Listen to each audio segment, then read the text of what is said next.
The human brain runs on approximately 20 watts of power. That is roughly the same amount of energy consumed by a dim, incandescent bulb.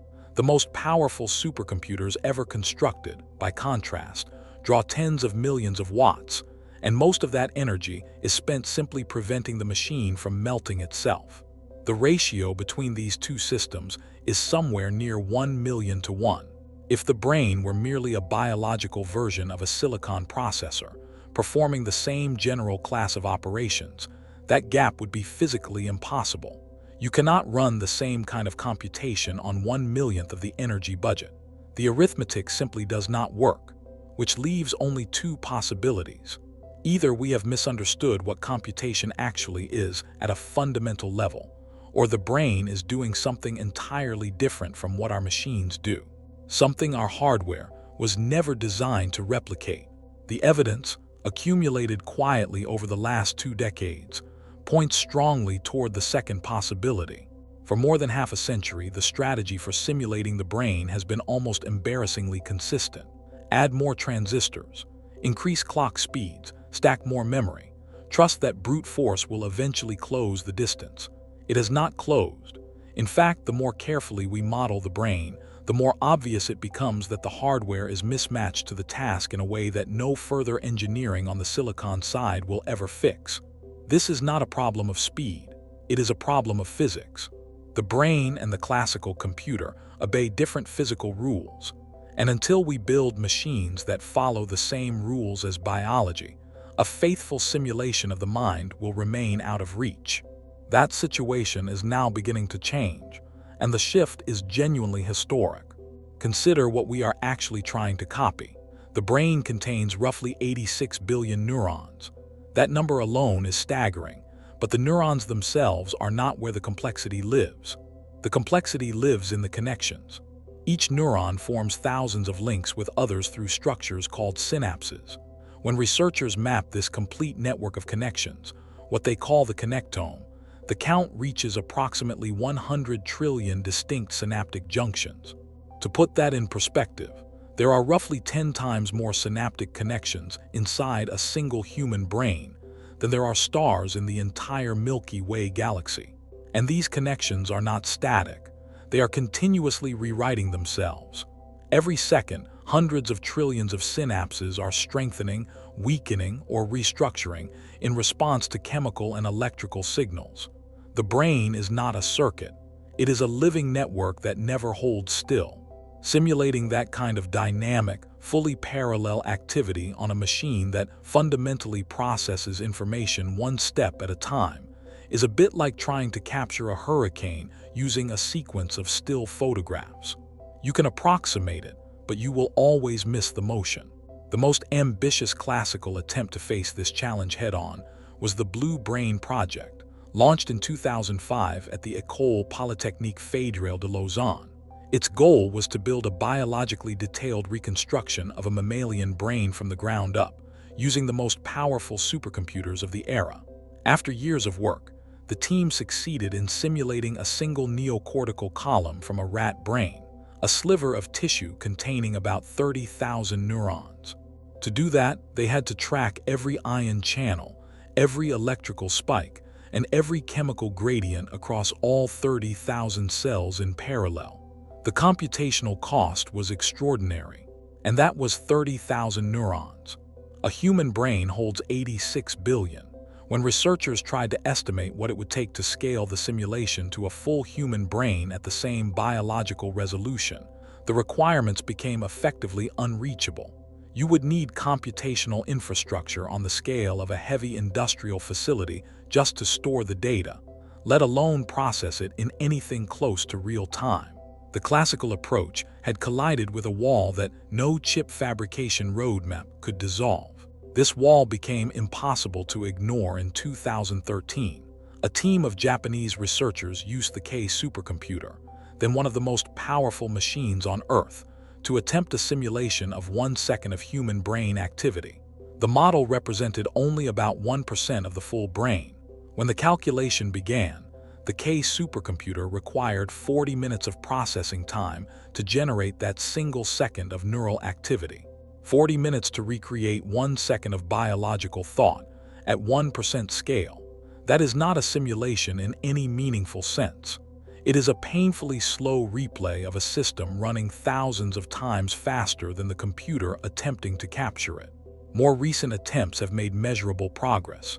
In 2025, researchers used the Fugaku supercomputer, the successor to the K machine, to simulate the mouse cortex with nearly 10 million neurons and around 26 billion synapses. They achieved performance approaching real time, which was a real milestone.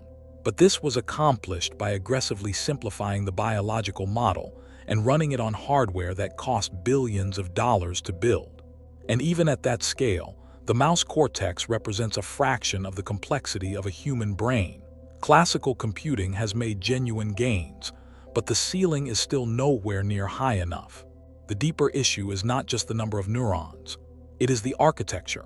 A classical computer is, at its core, a linear machine. It moves data along a path. Information travels from memory to processor, gets transformed, and travels back. Even with massive parallelism, the underlying structure is essentially flat. The brain is not flat. It is a three-dimensional, fully interconnected mesh in which every region can influence every other region simultaneously. Running that kind of network on a flat, sequential architecture is the source of the bottleneck. We have reached the natural limits of what silicon was ever going to do here. Now consider the energy problem more carefully, because it reveals something far more profound than mere inefficiency. When you walk through a modern supercomputer facility, most of what you see is not actually computing. It is cooling. The processors produce so much waste heat that the facility requires industrial-scale cooling towers and continuous water flow simply to keep them from destroying themselves. These machines draw megawatts of electricity, and the actual computation accounts for only a fraction of that total. Most of the energy goes into fighting heat. The brain produces almost no waste heat. If you held your hand near a thinking brain, you would not feel warmth radiating from it the way you would from a running processor. The brain handles vision, language, motor coordination, emotion, memory, and the entire apparatus of consciousness on a metabolic budget your body sustains through normal eating. 20 watts continuously for decades. This is not an engineering curiosity. It is a physical clue. In classical computing, heat is the inevitable cost of making decisions. When a processor flips a transistor from 0 to 1, it physically drives electrons through a resistive gate. That physical action produces friction, and friction produces heat. The more decisions you make, the more heat you generate.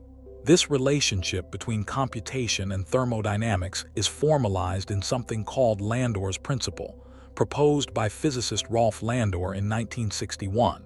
The principle states that erasing a single bit of information requires a minimum amount of energy, and that energy must be released as heat. Every time a computer discards a possibility to commit to a conclusion, it pays a thermodynamic toll. There is no way around this in classical computing. It is baked into the physics. The brain does not seem to pay this price in the same way. It is not driving electrons through resistive gates to force binary decisions. It is computing using a method that bypasses, or at least dramatically softens, the Landor limit. One reason this might be possible is that quantum computation can, in principle, be reversible. A reversible computation leaves no information behind. It erases nothing. And if nothing is erased, no heat must be released. The brain does not achieve perfect reversibility, but its efficiency suggests it operates closer to that regime than any silicon chip ever has. The implication is that something different is happening beneath the biology, and the most credible candidate for that something is quantum mechanics. For most of the 20th century, the idea that the brain might operate on quantum principles was considered fringe science. The standard rebuttal was simple and seemed decisive. Quantum states are extraordinarily fragile. To maintain quantum coherence, a system typically needs to be isolated from its surroundings, cooled to temperatures near absolute zero, and shielded from vibration and electromagnetic noise. The brain is warm, wet, chemically chaotic, and constantly bombarded with thermal interference. The assumption was that any quantum state inside a neuron would collapse within femtoseconds, far too fast to influence cognition. The argument seemed airtight. Then researchers began looking more carefully inside the neuron itself. For decades, neurons were treated primarily as signal cables. The membrane carried the electrical impulse. The interior was assumed to be little more than plumbing. That picture has changed. The inside of a neuron is densely packed with a structural scaffold called microtubules, which are hollow, cylindrical protein structures that form the skeleton of the cell. Microtubules exist throughout biology, and in most cells they function as pure scaffolding. But inside neurons, they may be doing more. Physicist Roger Penrose and anesthesiologist Stuart Hameroff proposed a theory called orchestrated objective reduction. They argued that microtubules are not simply structural supports. The geometry of the protein chains forming the microtubule wall, combined with the arrangement of electrons within those chains, may create a partially insulated quantum environment inside the tube. If correct, this insulation would allow quantum states to persist long enough inside the neuron to participate in information processing. The microtubule would function as a kind of biological quantum waveguide, shielding coherent quantum states from the thermal chaos of the surrounding cellular environment. The scientific community was skeptical of this proposal for years, and the skepticism was perfectly reasonable. Extraordinary claims require extraordinary evidence, but the evidence has been accumulating. Researchers have observed quantum vibrations in the protein lattice of microtubules. Energy has been shown to propagate through these structures with anomalously low loss, behaving more like a coherent wave than like a classical thermal disturbance. Studies have linked this propagation to networks of tryptophan molecules inside the tube. When these molecules resonate together, they appear to generate a macroscopic quantum state, similar in principle to the coherence inside a laser. In a laser, individual photons synchronize into a single coherent beam through stimulated emission. Inside microtubules, molecular resonances may synchronize into a single coherent quantum state spanning the length of the tube.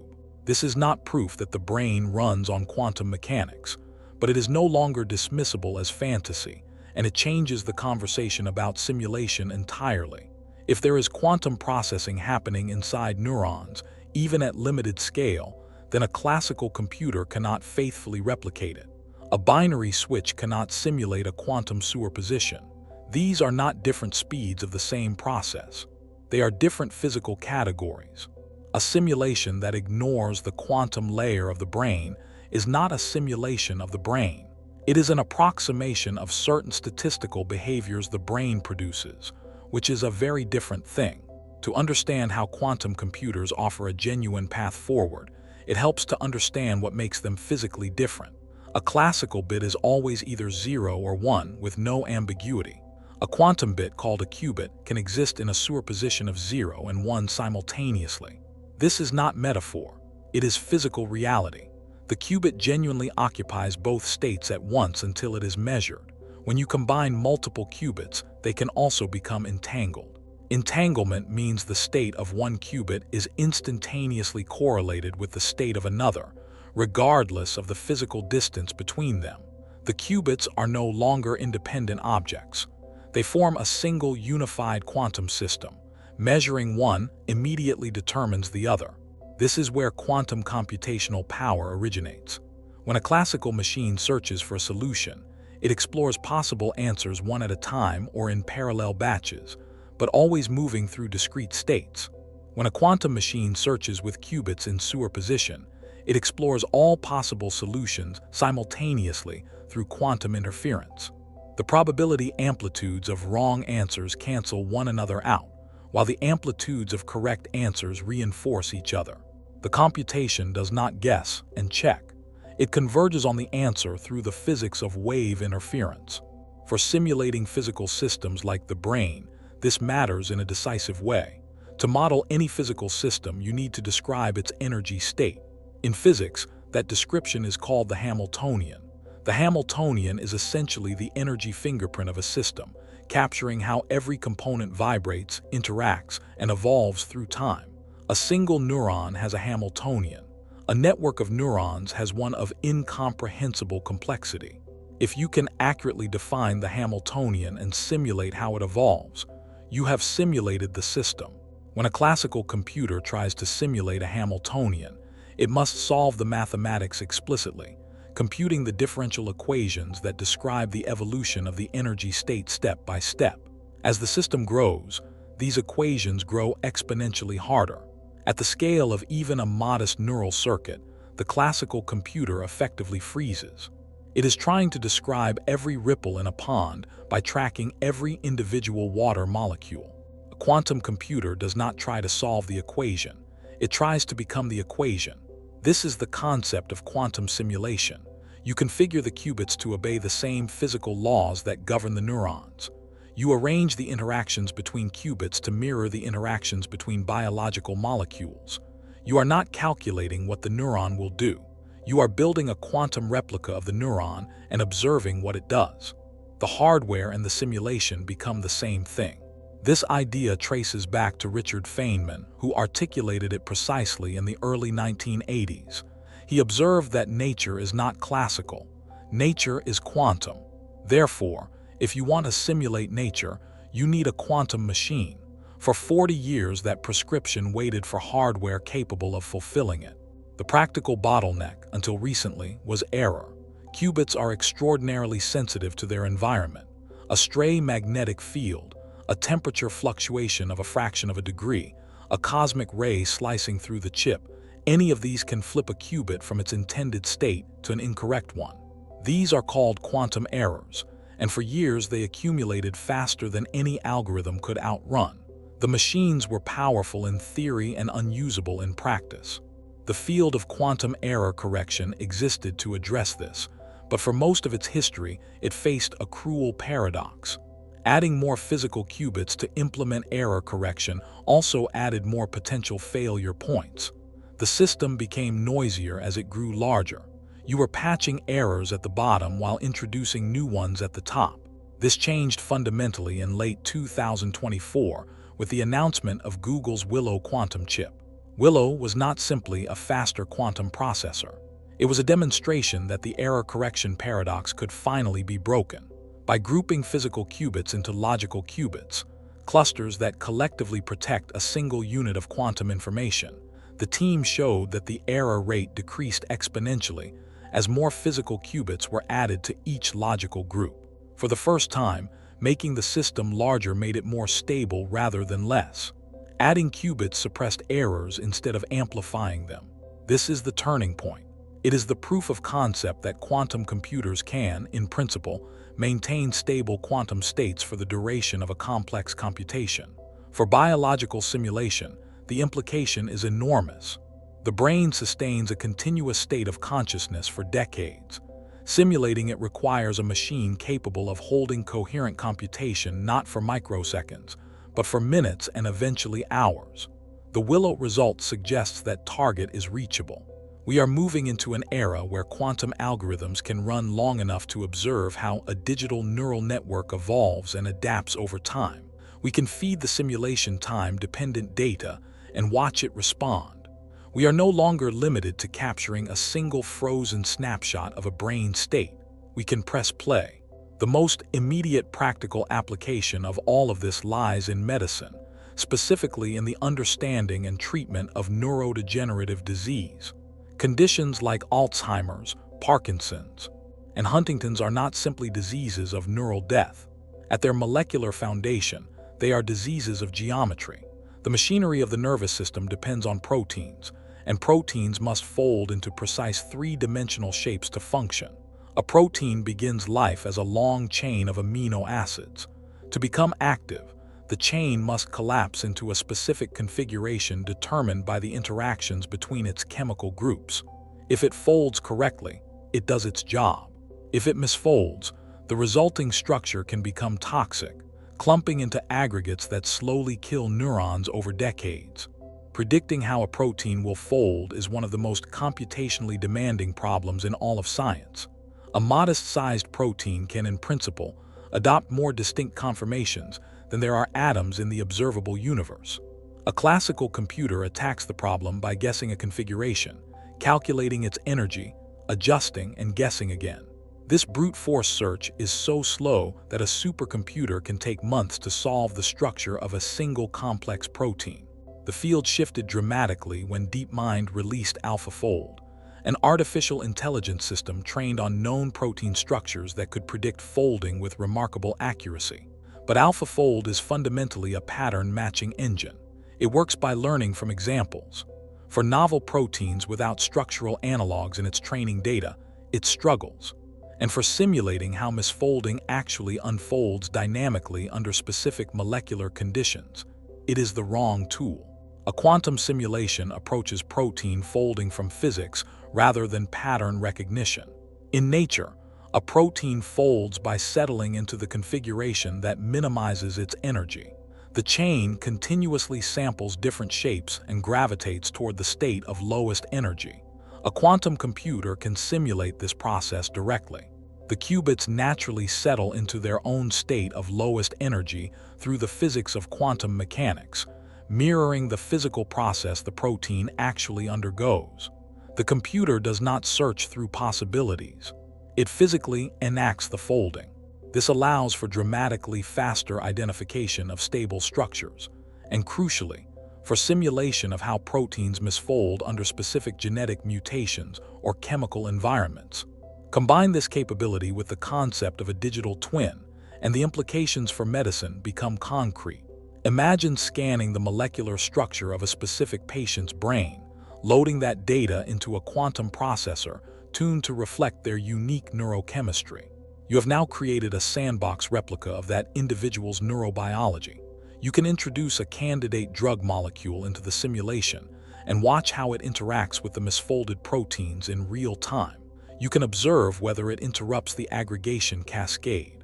You can detect unwanted interactions before the drug has ever entered a living body. You can run thousands of variants of a compound in a single afternoon. This compresses a development timeline that currently spans more than a decade and consumes billions of dollars into something measurable in weeks. It transforms the first stage of drug discovery from educated guesswork into something closer to precision engineering. Beyond medicine, there is an emerging application in brain-computer interfaces, and it concerns a problem that has defined and limited the technology since its inception: latency. When a person using a neuroprosthetic decides to move a hand, the brain generates a cascade of electrical signals encoding that intention.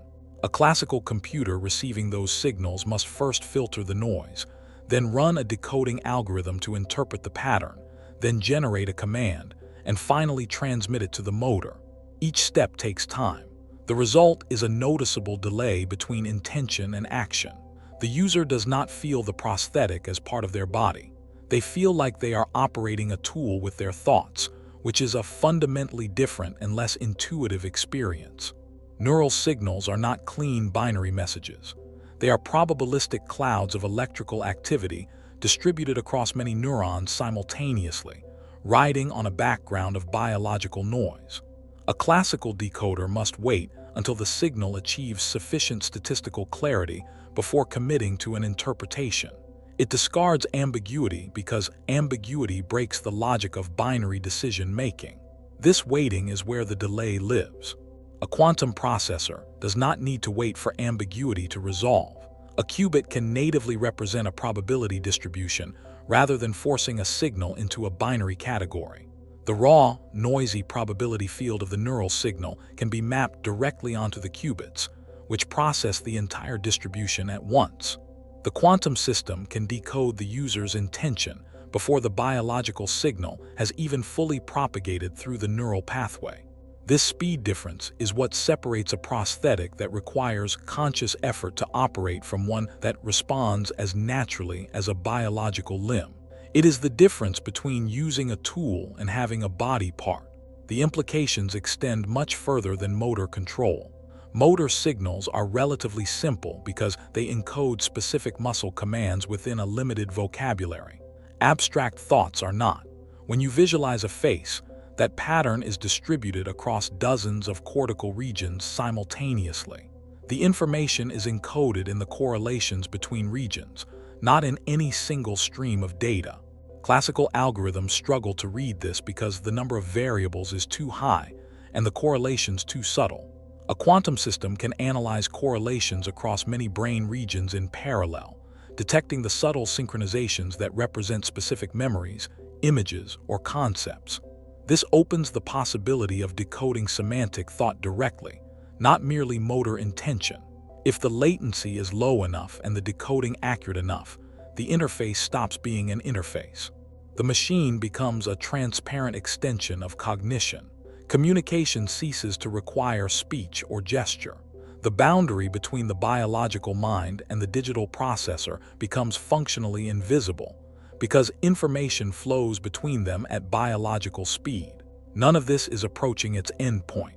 It is approaching a beginning. Quantum computers today are still relatively small. The largest systems contain hundreds of logical qubits, which is enough to demonstrate principles and solve narrow problems, but far short of what is needed to simulate even a simple neural circuit in full biological detail. Scaling up these systems presents formidable engineering challenges.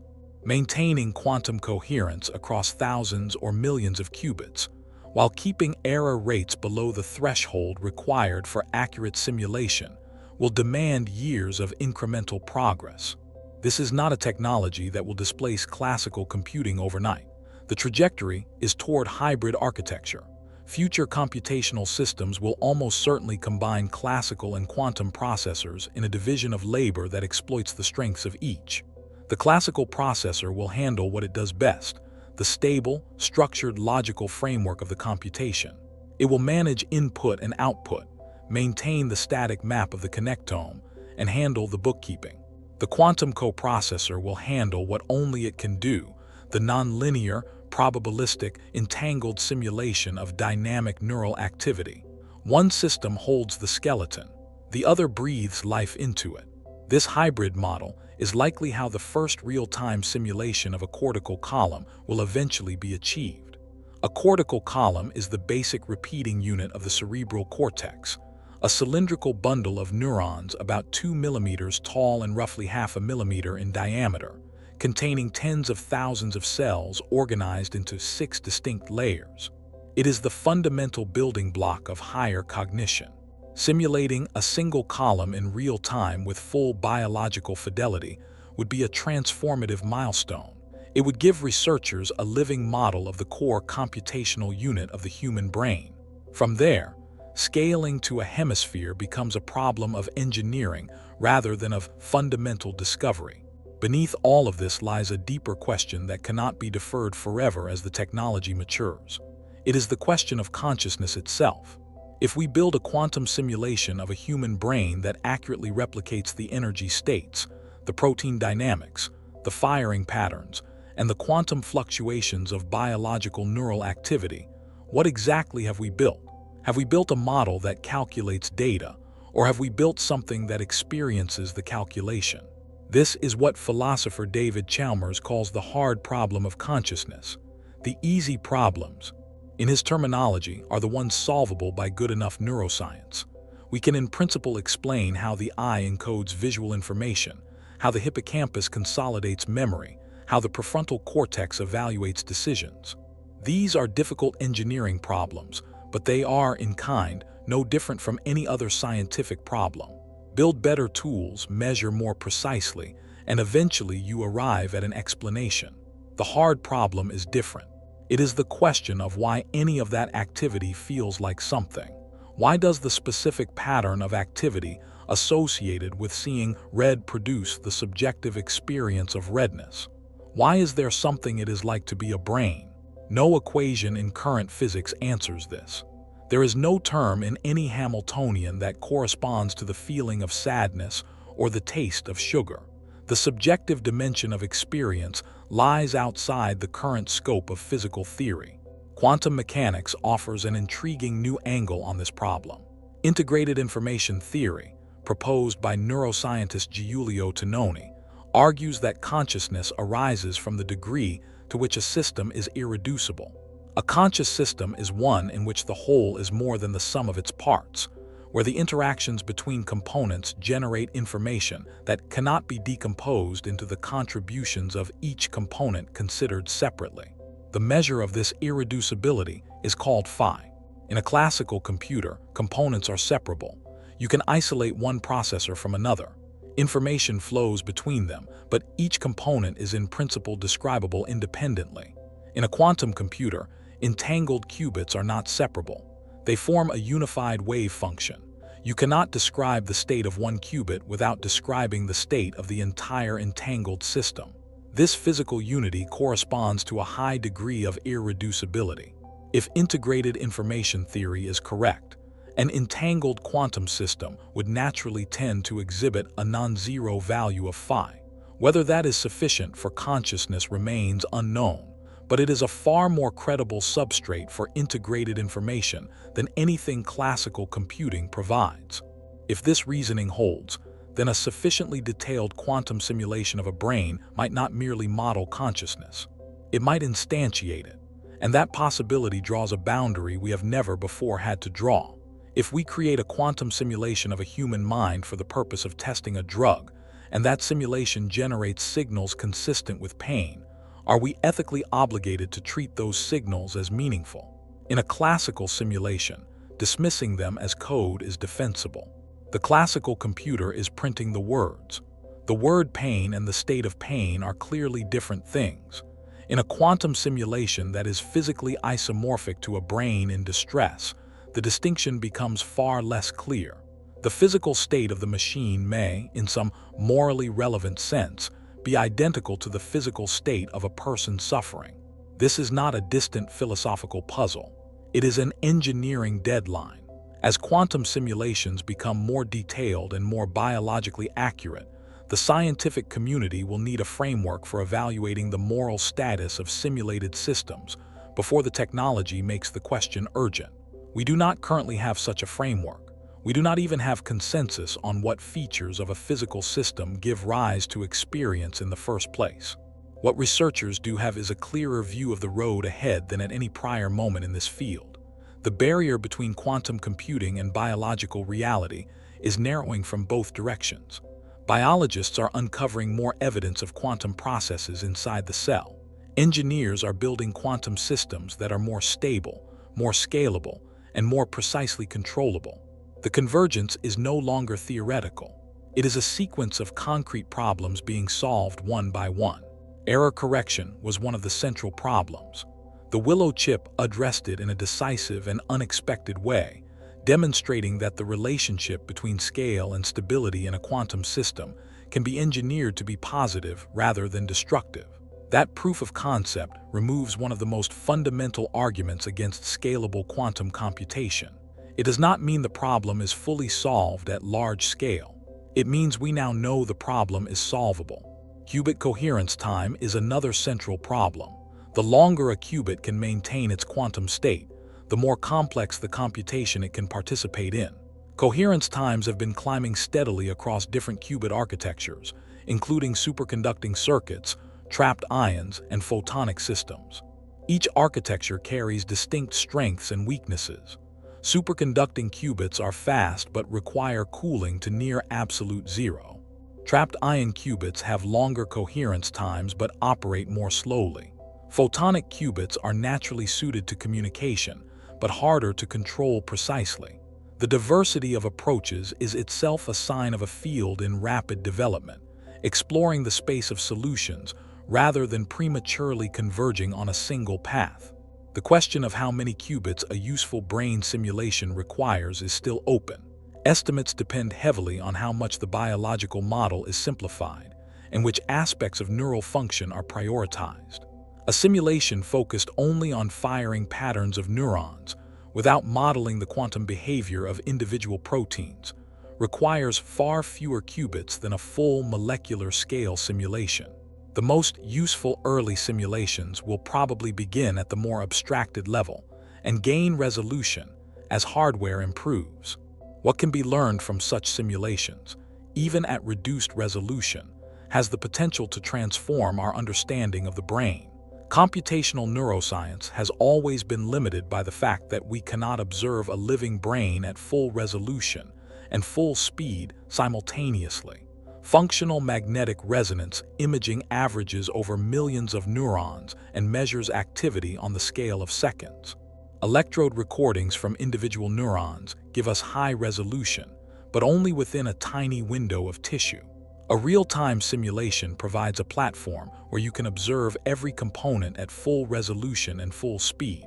Run controlled experiments that would be ethically impossible in a living subject, and test theoretical models of cognition against a system that obeys the same physical laws as biology. This is the genuine transformation that quantum brain simulation represents. Not just a faster computer, not just a more efficient drug discovery pipeline, not just a better prosthetic interface. It is a new kind of scientific instrument, one that allows us to study the brain from the inside, at the scale of physics, with the control of engineering. The progress is real, and it is accelerating. The Willow result was not an endpoint. It was a demonstration of principle that will be followed by successive generations of hardware. The collaboration between physics, engineering, neuroscience, and computer science working on this problem represents one of the most concentrated scientific efforts of the early 21st century. The people in these fields are not pursuing incremental improvements. They are pursuing a qualitative shift in what computation itself can do. What remains genuinely unknown is where the quantum signature in the brain actually lives. The evidence for quantum processes in microtubules is suggestive but not yet conclusive. Replicating these results in controlled experiments at greater resolution is an ongoing challenge. Demonstrating unambiguously that quantum coherence persists long enough in a warm biological environment to influence neural computation requires measurements at the edge of what current instrumentation can achieve. This is not a reason for skepticism. It is a reason for more careful science. Equally unknown is how consciousness relates to its physical substrate. Integrated information theory is one framework. Global workspace theory is another. Predictive processing models offer yet another angle. None of them is definitively proven. None of them is definitively wrong. The hard problem remains hard, but the tools we are now building to simulate the brain will generate data that bears directly on these questions in ways pure philosophical analysis never could. That is what makes this moment unusual in the history of science. We are not simply building a better tool. We are building a tool that will force us to confront questions we have previously been able to defer. Questions about what computation is. Questions about what experience is. Questions about where the boundary between model and reality actually lies. A quantum simulation of a brain sufficiently detailed and sufficiently stable will function as a mirror that reflects not just the mechanics of cognition, but the question of what cognition truly is. We began by noticing an energy gap that the standard model of computation cannot explain.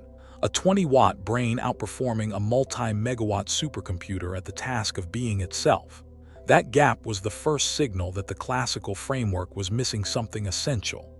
The quantum framework does not erase the mystery, but it gives us a language capable of engaging with it.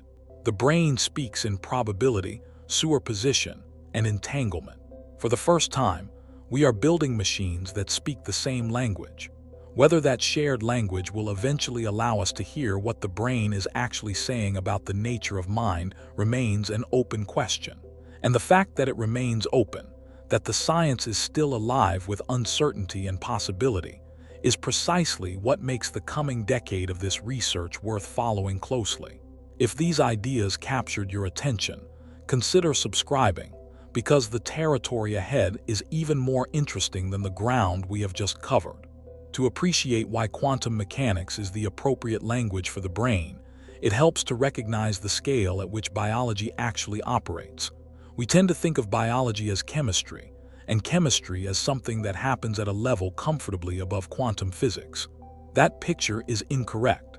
The molecular machinery inside every cell operates at length scales where quantum effects are not peripheral, they are central. A water molecule is about 3 angstroms across, where an angstrom is 1/10 of a billionth of a meter. The synaptic cleft, the gap across which neurotransmitters travel to carry signals between neurons, is roughly 20 nanometers wide. A nanometer is 1/1,000,000th of a meter. At these dimensions, the behavior of electrons is governed by quantum mechanical wave equations, not by the classical laws that describe billiard balls or planetary motion. The proteins that open and close ion channels in a neuron's membrane are molecular machines operating squarely within this quantum regime. When a voltage-gated sodium channel opens to allow an action potential to propagate, the conformational change in the protein that opens the channel is driven by the quantum mechanical behavior of electrons and atomic nuclei. Classical mechanics cannot accurately describe what is happening. It was never designed to. This is important because it means the brain is not a system that merely happens to be implemented in biology. It is a system whose fundamental operations are quantum mechanical from the start. The neurons and synapses we observe at the cellular scale are the emergent high-level output of processes that, at their foundation, are as quantum as any phenomenon studied in a physics laboratory. Simulating this system classically is not merely slow. It is wrong in principle, in the same way that a classical model of hydrogen is wrong. It produces approximately correct answers in certain regimes and breaks down completely in others. The distinction matters because it defines exactly what we lose when we approximate. A classical simulation of the brain can capture the statistical behavior of neural firing rates and average connectivity patterns. It can reproduce the gross structure of neural dynamics and generate outputs that match low-resolution experimental recordings. What it cannot capture are the quantum correlations, the interference patterns, and the coherent energy transfer that may underlie the brain's most distinctive capabilities, including its efficiency, its flexibility, and possibly its capacity for subjective experience. A classical model of the brain is like a classical model of superconductivity. It works until it fails completely, and when it fails, no refinement within the classical framework can repair it. Richard Feynman, who thought more carefully than almost anyone about the relationship between physics and computation, reached this conclusion by reasoning about simulation rather than biology. His argument was simple and powerful. To simulate a quantum system on a classical computer, you must track the amplitude of every possible quantum state of the system. For a system of n quantum particles with 2 possible states each, the number of amplitudes you need to track grows as 2 raised to the power of n. Even a modest quantum system rapidly demands more classical memory than could ever be assembled. A system of 300 entangled qubits would require more amplitudes to describe classically than there are atoms in the observable universe. You cannot fit the description of a 300-qubit quantum system into any storage medium made of matter. The brain contains vastly more than 300 quantum-relevant degrees of freedom. If even a small fraction of neural processing involves quantum entanglement and coherence, then classical simulation is not merely difficult. It is formally impossible at any conceivable hardware scale. The only machine that can simulate a quantum system of that complexity is another quantum system of comparable complexity. This is Feynman's prescription made concrete. What distinguishes the current moment is that we are finally building machines that approach this requirement. Not fully, not yet, but the trajectory is unmistakable. The qubits of today's quantum processors are noisy and limited in number, but the error correction results of 2024 have shifted the outlook from theoretical possibility to engineering roadmap. There is now a defined path from where we are to where we need to be. The path is long, but it is no longer speculative. It is worth spending some time on what quantum mechanics actually does that classical mechanics cannot, because this is the foundation of everything that follows. In classical mechanics, a system has a definite state at every moment.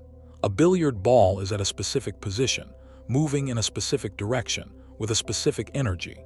If you know the initial conditions precisely, you can predict the entire future trajectory in principle. Reality in the classical picture is deterministic and definite. Quantum mechanics replaces this with a fundamentally different picture. A quantum system is described not by a definite state, but by a wave function. The wave function encodes probability amplitudes for every possible measurement outcome. When you ask where a particle is, the wave function does not give you an answer. It gives you a probability distribution of possible answers. The particle does not have a definite position before measurement. It exists in a superposition of positions. Measurement collapses the superposition into a single outcome, but before measurement, all outcomes coexist. This is not a statement about our ignorance. It is a statement about reality. The particle genuinely does not have a definite position before measurement. This was confirmed by a series of experiments testing what are called Bell inequalities, following theoretical work by physicist John Bell in 1964. Bell showed that if quantum particles had definite values of their properties before measurement, hidden from us but objectively real, then certain correlations between measurements on separated particles would have to obey specific mathematical bounds. Experiments, beginning with those of a Lane aspect in the 1980s and continuing with ever greater precision to the present day, have consistently violated these bounds. The violations mean the particles genuinely do not possess pre-existing definite values. The quantum description is not shorthand for classical ignorance. It is a description of how nature actually is. For computation, this carries a specific implication. When qubits are placed in superposition, the computation genuinely explores multiple branches simultaneously. This is not parallelism in the sense of multiple processors, each working on one branch.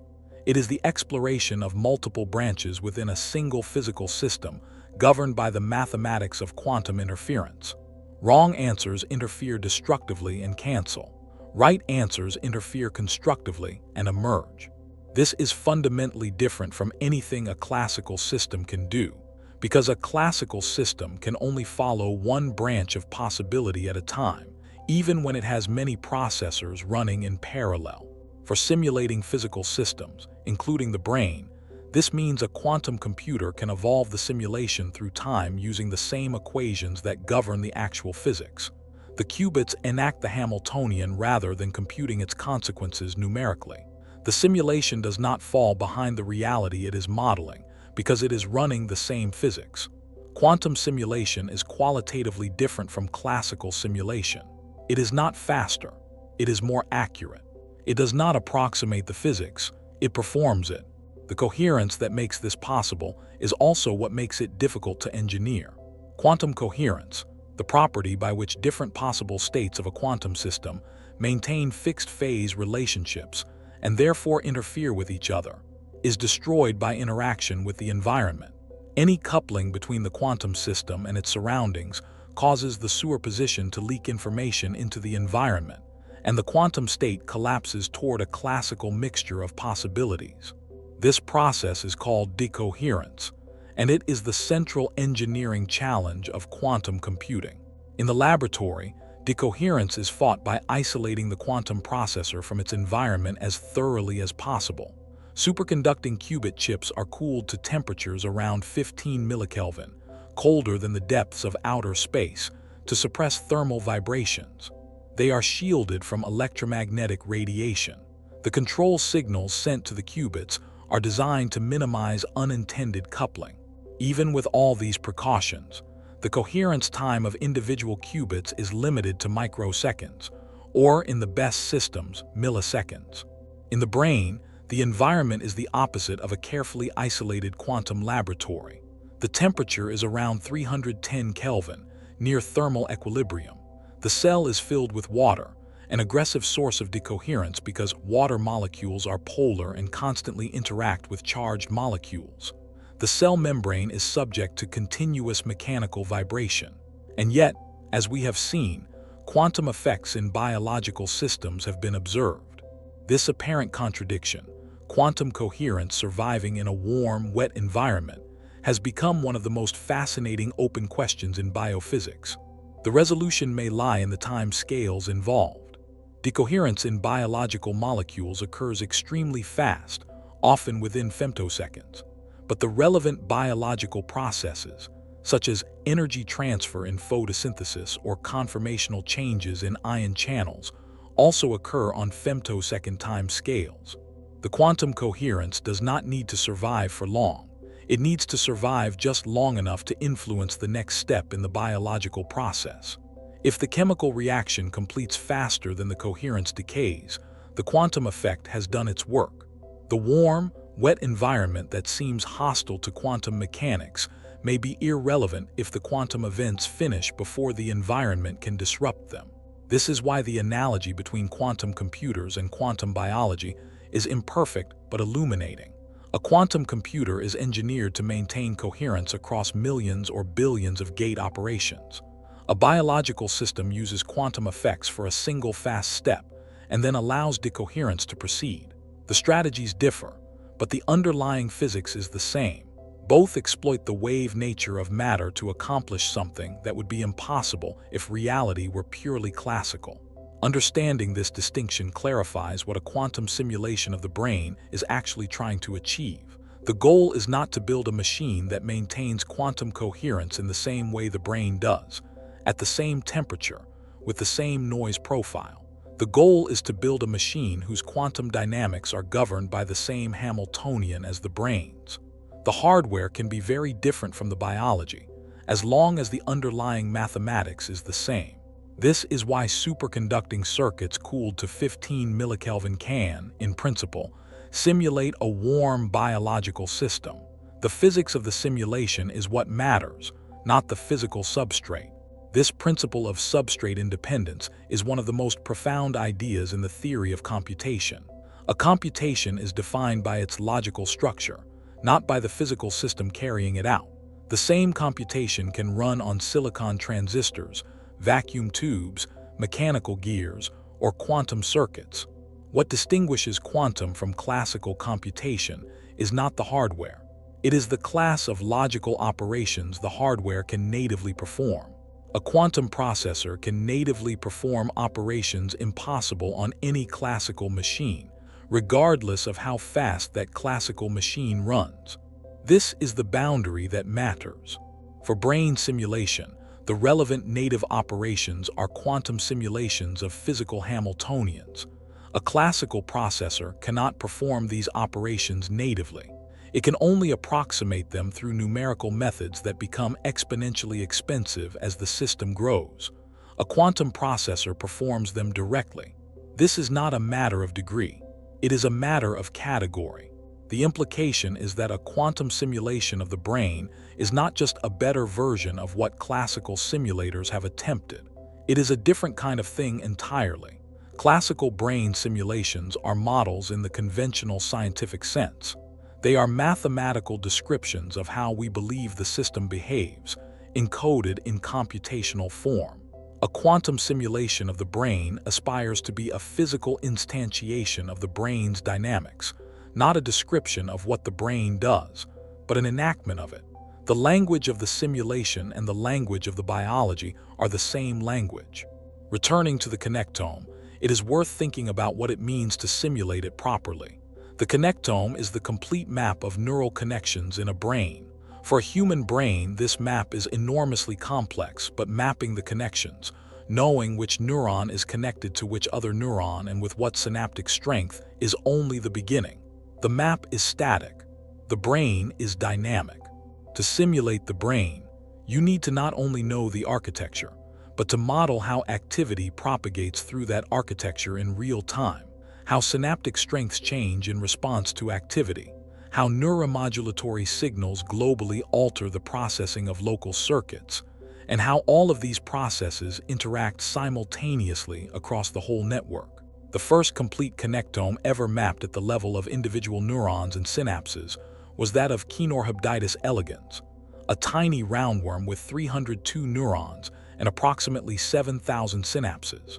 The project was completed in the 1980s and took over a decade of manual reconstruction from electron microscopy images. With that complete map, researchers could simulate the worm's nervous system classically, and the simulations were informative. But they also revealed something important. Even with the complete connectivity map, classical simulation could not fully reproduce the worm's behavior. Something was missing. The map was necessary but not sufficient. The missing elements are the dynamic properties of the neurons themselves, including their intrinsic excitability, the kinetics of their ion channels, the spatial distribution of inputs across the dendritic tree, and the probabilistic nature of synaptic transmission. All of these properties are quantum mechanical at their foundation. A classical simulation can parameterize them, meaning it can represent them with equations fitted to experimental data.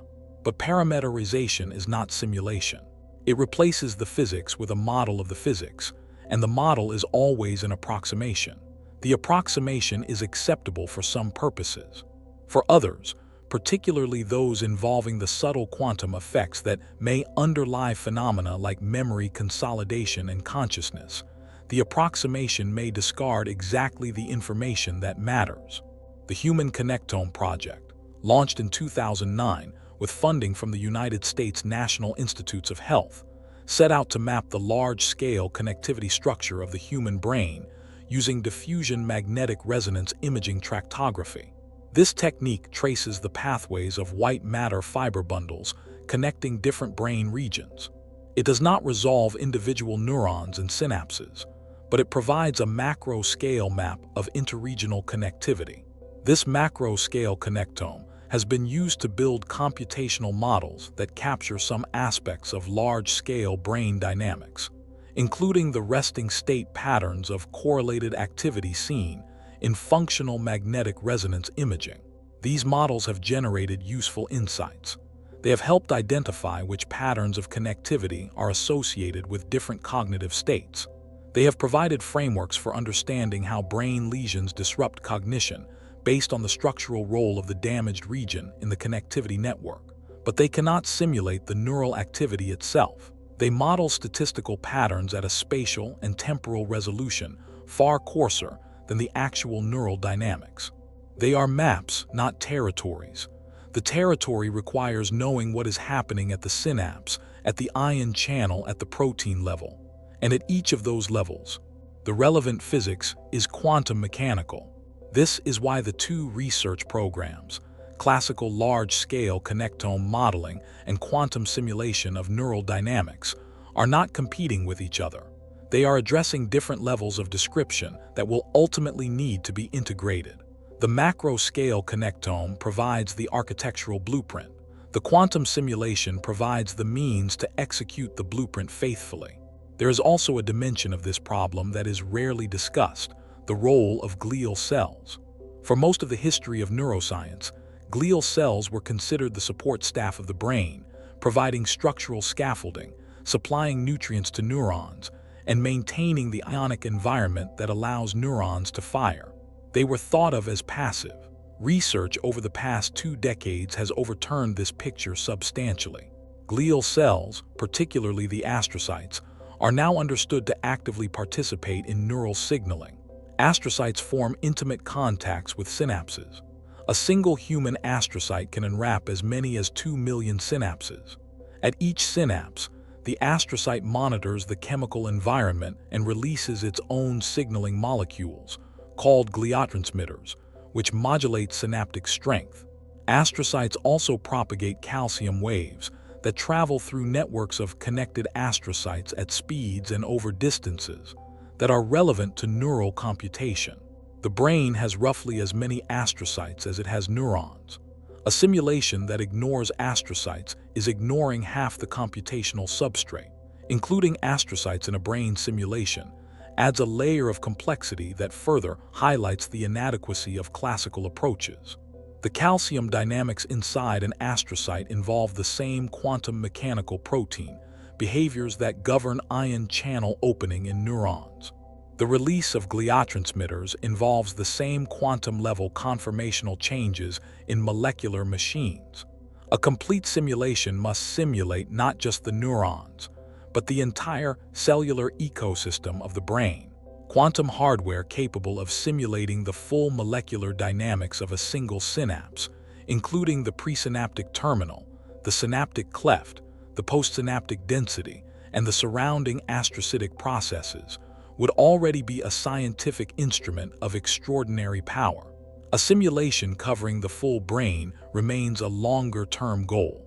One area where the near-term payoff is most concrete is in the simulation of anesthetic mechanisms. Anesthetics are among the most widely used drugs in medicine, yet the mechanism by which they render a patient unconscious is still not fully understood at the molecular level. This is a remarkable admission. We have been routinely inducing unconsciousness in surgical patients since the 1840s, and we do not know exactly how it works. What we do know is that anesthetics interact with proteins in neural membranes. Penrose and Hameroff have argued specifically that anesthetics act on microtubules, supporting their theory that microtubules are involved in consciousness. The idea is that if anesthetics disrupt quantum processing in microtubules, this would explain why they eliminate consciousness without simply killing neurons. The neurons survive anesthesia. Their electrical activity continues to some extent. What disappears is the integrative experience we call being someone. If this hypothesis is correct, a quantum simulation of microtubule dynamics under anesthetic exposure would directly illuminate the physical mechanism of consciousness. It would also explain why patients wake up when the anesthetic clears. The quantum processing in the microtubules resumes. This hypothesis is testable, and the fact that it is testable is what makes quantum simulation of biological systems scientifically valuable. Competing theories of consciousness make different predictions about what a sufficiently detailed simulation would show. A simulation capable of faithfully reproducing the molecular dynamics of neural tissue would provide a platform for discriminating between these theories in a way that purely conceptual analysis cannot. We would be running experiments on the physical substrate of mind. To simulate these dynamics requires not just quantum hardware, but also advances in how quantum computers are programmed and controlled. Quantum algorithms for simulating molecular dynamics, called variational quantum eigensolvers, and quantum phase estimation algorithms have been developed and tested on small systems. They work. The results match what we expect from classical quantum chemistry calculations. The limitation is that the systems they can handle are still small, on the order of dozens of electrons in a molecular orbital structure. Scaling these algorithms to handle proteins with thousands of atoms requires hardware that does not yet exist at the required scale, but the algorithms themselves are ready. There is also a growing body of work on quantum machine learning algorithms, specifically relevant to the problem of decoding neural activity. Classical machine learning has been successfully applied to decode motor intentions from neural recordings, enabling basic brain-computer interfaces. But classical decoders face fundamental limitations in the quality and speed of decoding complex cognitive states. Quantum machine learning algorithms, which run on quantum hardware, can in principle find patterns in high-dimensional data that classical algorithms cannot detect efficiently. Applying these to the high-dimensional probability distributions of neural activity could dramatically improve the quality and latency of brain-computer interface decoding, even before a full brain simulation is achieved. The interaction between quantum computing and neuroscience is therefore not a single monolithic project. It is a collection of converging research programs, each addressing a specific aspect of the grand challenge, and each capable of delivering scientifically and medically meaningful results at different points along the development timeline. Error correction research advances the stability of quantum hardware. Quantum chemistry algorithms advance our ability to simulate molecular-level neural processes. Quantum machine learning algorithms advance the quality of brain-computer interfaces. And foundational research into quantum effects in biological systems advances our understanding of weather and how the brain itself uses quantum mechanics. All of these programs are active today. They are being pursued in academic laboratories, government research agencies, and private companies simultaneously. The fact that multiple independent lines of research are converging on the same set of questions is itself evidence that the questions are real and tractable, not speculative.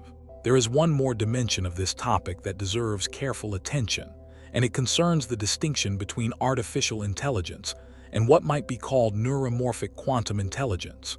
Modern artificial intelligence systems, particularly the large language models that have become prominent in public discourse, are trained by exposure to data. They learn statistical patterns in text, images, or other data types, and generate outputs that reflect those patterns. They are extraordinarily sophisticated pattern matchers. They can produce fluent text, recognize images, write code, and generate plans. They are also brittle in ways that biological intelligence is not. They fail at problems that require genuine reasoning outside their training distribution. They lack the flexible generalization that characterizes human cognition. The reason for this brittleness is architectural. These systems are trained to minimize a loss function over a training dataset. Everything they know is derived from what they have seen. They have no way to engage with novel problems by reasoning from first principles, because first principles require access to the underlying physics of the world, which is quantum mechanical, and which cannot be captured in a data set of text and images. A quantum simulation of neural dynamics is a different kind of thing entirely. It is not trained on data. It is built from physics.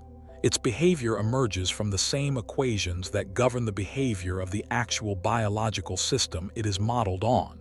If the model is sufficiently accurate, it does not just replicate what we know. It can explore what we do not know, because it is running the same physics the brain runs. It can discover things that are not in any data set, because it is operating from the same first principles as nature. This distinction between statistical pattern matching and physical enactment is fundamental. An artificial intelligence system can tell you things consistent with the patterns in its training data. A quantum neural simulation can do experiments. It can be given novel conditions that were never part of any training data set and generate responses by following the physics, not by extrapolating from examples. This is the difference between an encyclopedia and a laboratory. The implications for our understanding of cognition itself are profound. The history of science is full of examples where a powerful new instrument opened a window onto phenomena that were previously invisible. The telescope revealed the moons of Jupiter and the craters of the moon, overturning the Aristotelian picture of perfect celestial spheres. The microscope revealed the cellular structure of living tissue, overturning the humoral theory of disease. The functional magnetic resonance imaging scanner revealed the large-scale patterns of neural activity during cognition, overturning the localizationist view that individual cognitive functions were confined to small, fixed brain regions. A quantum brain simulator would be an instrument of this same category. It would reveal aspects of neural dynamics that are currently invisible to all existing tools. What we do not know is exactly what it will reveal. This is the nature of instrument-driven discovery. The most important findings are the ones we could not have predicted in advance, because if we could have predicted them, we would not have needed the instrument. The history of the telescope and the microscope should make us appropriately humble about our ability to anticipate what quantum simulation of the brain will teach us. We can identify the questions it will help answer. We cannot know what new questions it will open. The people working in this field are motivated by exactly this kind of scientific excitement. The theoretical frameworks we have for understanding consciousness, cognition, and neural computation are, in important ways, incomplete. We know they are incomplete because experimental evidence from neuroscience repeatedly produces results that do not fit neatly into existing frameworks.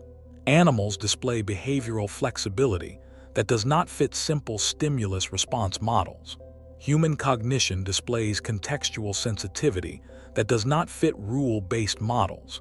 Consciousness displays properties of unity and continuity that do not fit connectionist models of separate, interacting modules. Something is missing from our understanding. The tools we have built so far are not precise enough to find it. The quantum brain simulation program is, at its deepest level, a search for that missing piece. It is not guaranteed to find it. Science never is, but it is the most physically honest approach we have developed. It takes seriously the fact that the brain is a quantum mechanical system and builds instruments accordingly. The alternative, continuing to simulate the brain with tools structurally incapable of capturing its physical reality, is not a path to understanding. It is a path to increasingly sophisticated approximations. that will always leave the hardest questions unanswered. We are at a point in history where the tools are catching up to the questions. Quantum hardware is advancing faster than many experts predicted a decade ago. The theoretical frameworks connecting quantum mechanics to neuroscience are becoming more precise and more testable. The experimental techniques for probing quantum effects in biological systems are becoming more sensitive. The convergence is real and accelerating. The gap between where we are and where we need to be is still large. The engineering challenges of building a quantum simulator capable of modeling a full human brain in real time are formidable.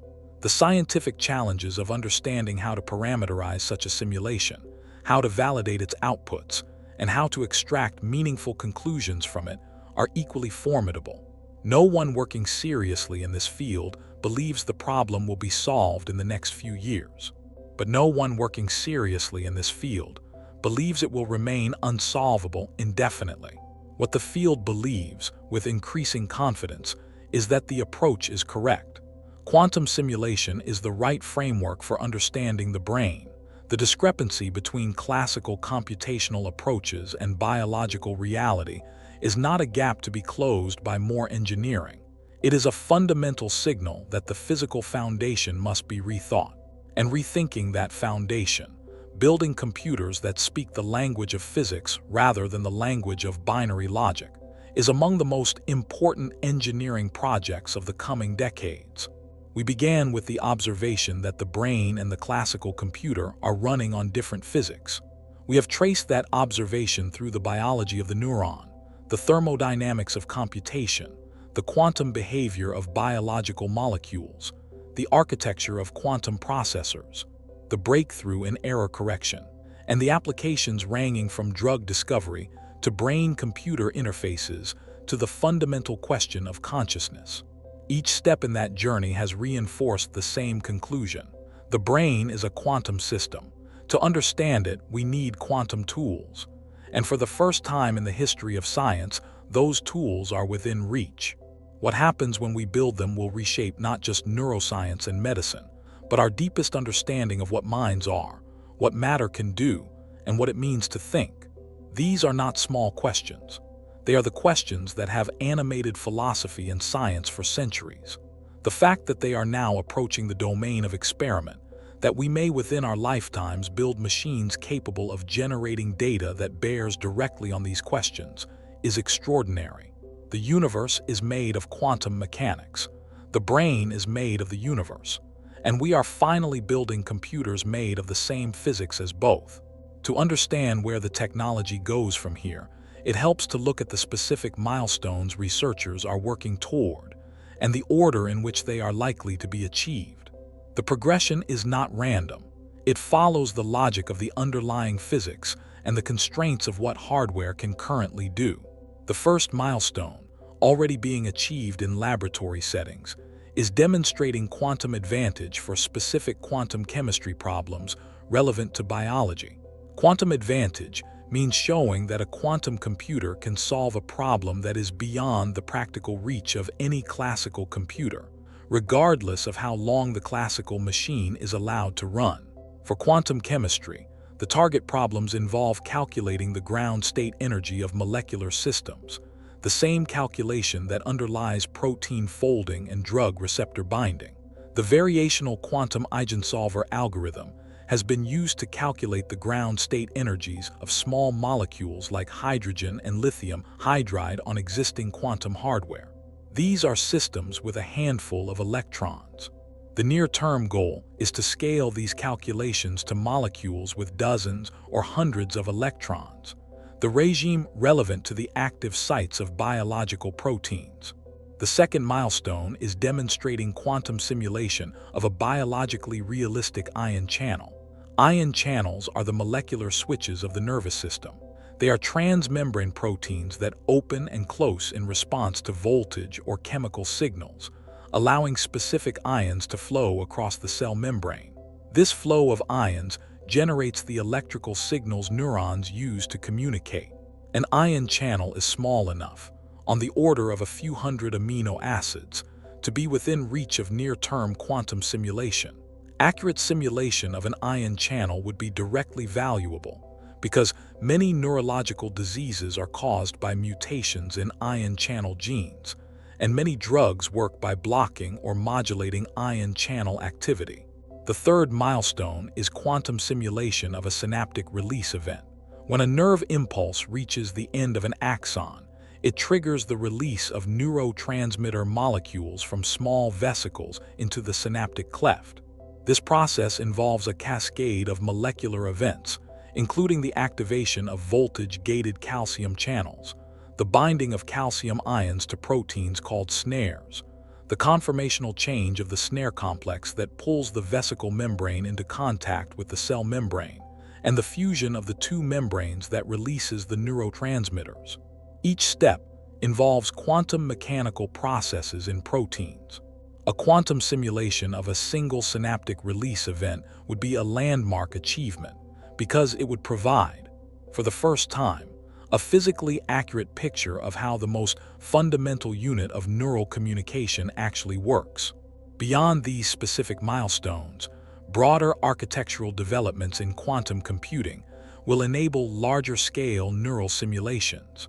One of the most important is the development of quantum networks, systems in which multiple quantum processors are connected through quantum communication channels. The brain's computational power comes not from any single neuron, but from the network. A quantum simulation of the brain will similarly need to be distributed across a network of quantum processors, each simulating a local region of the brain, connected by quantum channels that allow entanglement to be maintained across the whole system. Quantum networking is itself an active area of research, driven in part by applications in quantum cryptography and distributed quantum computing. The basic building blocks of quantum networks, including quantum repeaters, entanglement distribution systems, and quantum memory nodes, are being developed and tested. A functional, large-scale quantum network would be transformative both for communication security and for distributed quantum simulation. Another important development is the maturing of quantum programming languages and compilers. Programming a quantum computer is qualitatively different from programming a classical one. On a classical computer, you write instructions the processor executes sequentially or in parallel. On a quantum computer, you design circuits of quantum gates that transform the state of the qubits in specific ways. The mapping from high-level scientific intent to low-level qubit operations is non-trivial, and errors in this mapping can cause the simulation to produce results that are physically meaningless.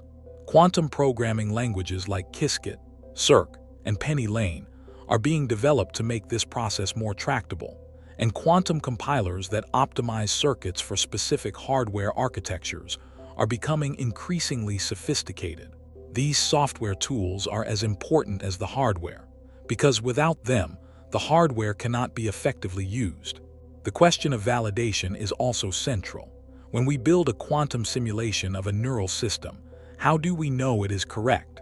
For small systems where classical computation is still possible, we can compare the quantum simulation result to the classical result. But for the large systems where quantum simulation is the only option, there is no classical benchmark.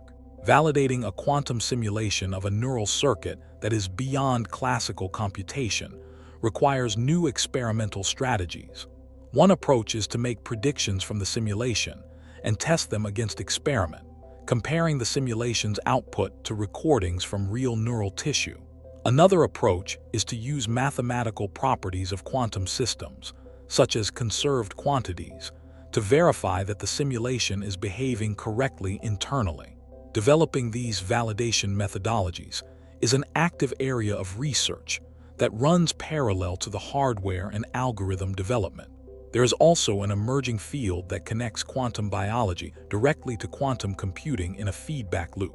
As researchers discover more about the specific quantum processes operating inside neurons and other biological cells, that knowledge can be used to better design quantum simulations. And as quantum simulations generate predictions about biological quantum dynamics, those predictions can be tested in experiments on living cells. This iterative loop between theory, simulation, and experiment is the same process that has driven progress in all areas of physics. It is now beginning to take shape in the emerging field of quantum neuroscience.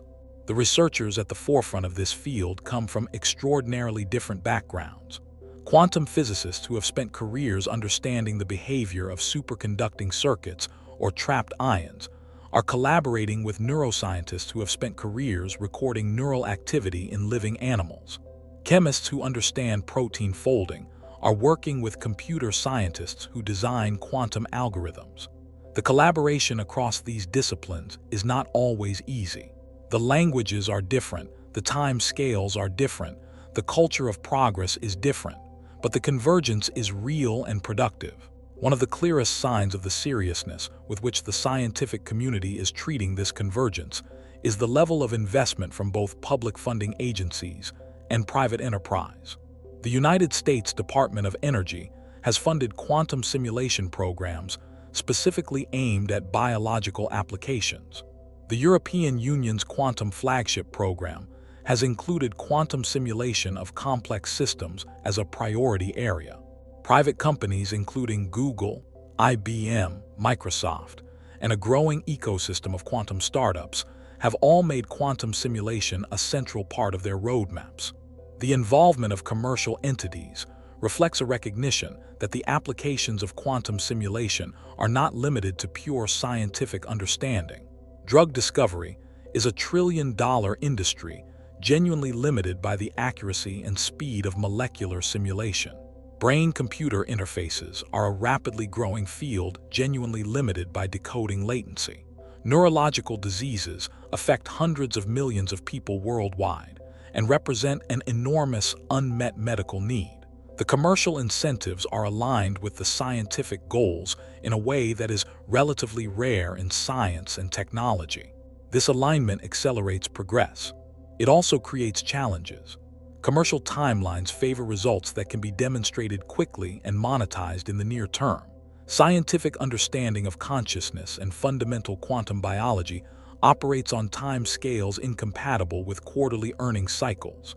Maintaining the foundational research programs while also pursuing near-term applications requires careful management of resources and priorities. The scientific community is well aware of this tension and is actively working to preserve space for long-horizon fundamental research within an environment increasingly shaped by commercial considerations. What is not in doubt is that the direction of travel is correct. Every piece of evidence that has emerged over the past decade, from the error correction results of Google's Willow chip, to the quantum coherence measurements in biological molecules, to the protein folding breakthroughs that have revealed the molecular machinery of neurodegeneration in unprecedented detail, all of it points in the same direction. The brain is a quantum system. Understanding it requires quantum tools. And the quantum tools are becoming real. When we zoom out and consider the full arc of this story, from the observation that the brain is impossibly efficient by classical standards, through the discovery of quantum effects in biological molecules, through the development of quantum hardware capable of maintaining coherent states long enough to run meaningful simulations, to the prospect of a real-time quantum simulation of neural dynamics, we are looking at one of the most significant intellectual transitions in the history of science. We are watching the moment when the study of mind and the study of matter converge into the same inquiry. For most of history, mind and matter have been studied separately. Philosophy investigated the nature of mind through reason and introspection. Physics investigated the nature of matter through experiment and mathematics. The two inquiries occasionally touched, as they did when the founders of quantum mechanics grappled with the measurement problem and the role of the observer. But they remained largely separate. The tools of physics were not applicable to the brain, and the questions of philosophy were not answerable by physics. Quantum brain simulation changes this. It brings the brain fully within the domain of physics. It subjects the organ of mind to the same experimental and theoretical treatment that physics has applied to atoms and particles and fields. It turns the question of consciousness from a philosophical puzzle to be pondered into a scientific question, to be investigated by building precise instruments and making precise measurements. This is a profound shift. Its consequences will take decades to fully unfold, but the shift is underway. We do not know what we will find when we have instruments precise enough to look. The history of science teaches us that the findings of transformative new instruments are always surprising. The quantum simulation of the brain will almost certainly reveal phenomena that do not fit our current frameworks, forcing us to revise and extend those frameworks in ways we cannot fully anticipate. This is not a cause for anxiety. It is a cause for excitement. It means the most interesting chapters of this story have not yet been written. What we can say with confidence is that the story is real. The physics is right. The biology is consistent with the physics. The engineering is advancing along a trajectory that makes the long-term goals achievable. The questions being asked are the deepest questions in science, and the answers, when they come, will matter. It is worth going deeper into something the mainstream discussion of quantum computing almost always skips over, which is the question of what the brain is actually optimizing for. Classical computers are designed to optimize for a specific output, the correct answer to a well-defined problem. You give the machine a question, it computes the answer, and you evaluate whether the answer is right or wrong. This is an enormously useful thing to do, but it is not obviously what the brain is doing. The brain did not evolve to solve calculus problems. It evolved to keep an organism alive in a complex, uncertain, rapidly changing environment. That goal requires a completely different computational strategy. An organism facing a predator cannot afford to wait for a guaranteed optimal solution. It needs a fast, good enough decision, and it needs to make that decision under conditions of severe uncertainty, with incomplete information, under time pressure, while simultaneously managing 100 other physiological processes.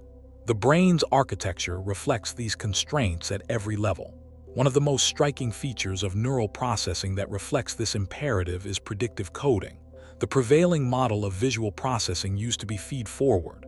Light hits the retina, signals propagate through a hierarchy of visual areas, and somewhere at the top of the hierarchy, an object is recognized.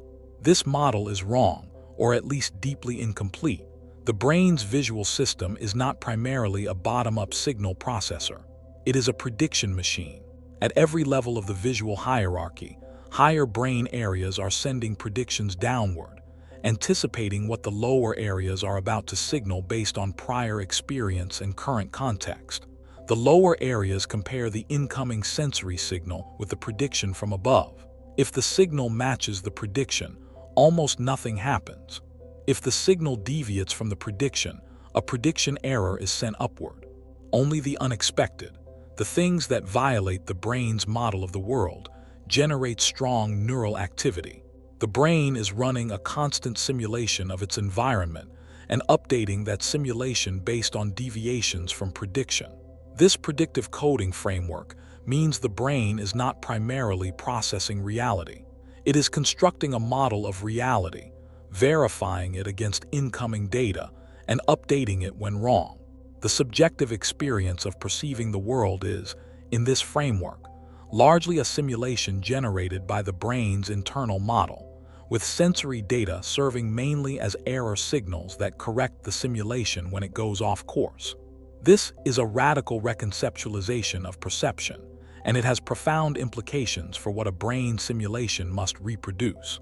A quantum simulation of the brain that accurately models neural dynamics must therefore model not just the passive processing of sensory signals, but the active generation of predictions.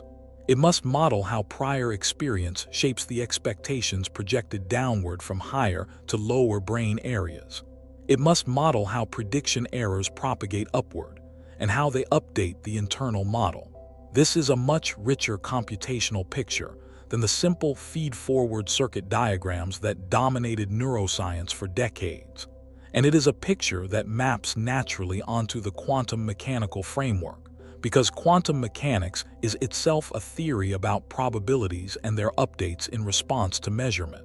The Bayesian brain hypothesis, which generalizes predictive coding into a full statistical framework, argues that the brain is essentially implementing Bayesian inference.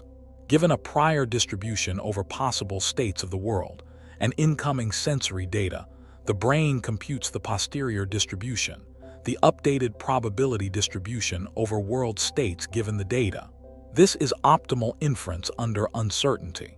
It is also computationally expensive for a classical system, because exact Bayesian inference in high-dimensional spaces is exponentially hard.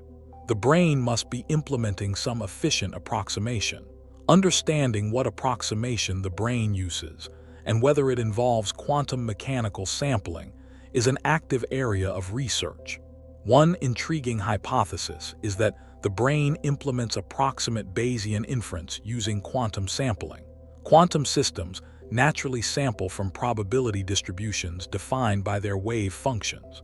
If the brain's quantum dynamics effectively implement a quantum sampling process over the space of possible world states, the result would be approximate Bayesian inference at biological speed and efficiency. This would explain both the brain's remarkable efficiency and its characteristic pattern of errors and biases in perception and decision-making. The brain would not be calculating the Bayesian posterior exactly. It would be sampling from a quantum approximation of it. The samples would be distributed according to the correct probabilities in the limit, but individual inferences would carry the noise of finite sampling. This hypothesis makes a specific prediction. The brain's perceptual and cognitive errors should follow the statistics of quantum sampling from a Bayesian posterior, rather than the statistics of deterministic classical approximation.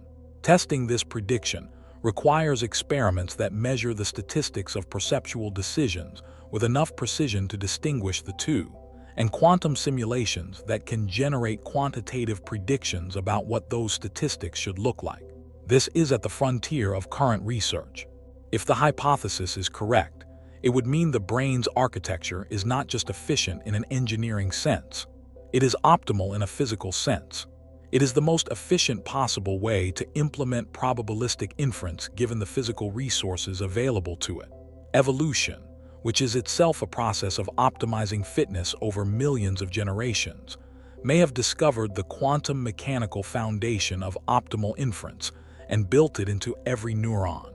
This is a remarkable idea, and it is testable. The idea also connects to a broader theme that has emerged from the study of quantum biology, that living systems are not just subject to the laws of physics, but have evolved to exploit them in sophisticated ways.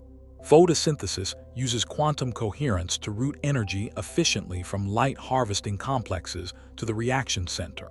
The navigation of migratory birds may exploit quantum entanglement in cryptochrome proteins to sense the direction of the Earth's magnetic field. The sense of smell may involve quantum tunneling of electrons in odorant molecules.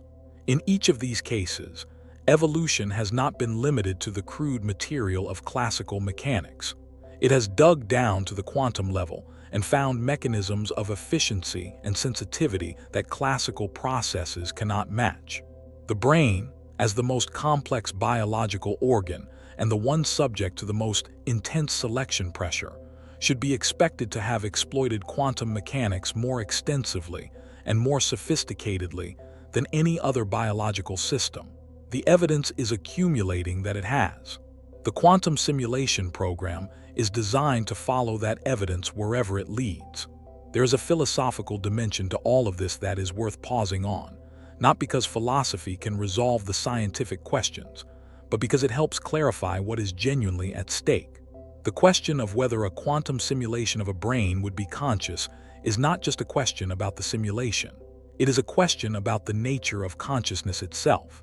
And the answer, whatever it turns out to be, will have implications that reach far beyond neuroscience or computer science.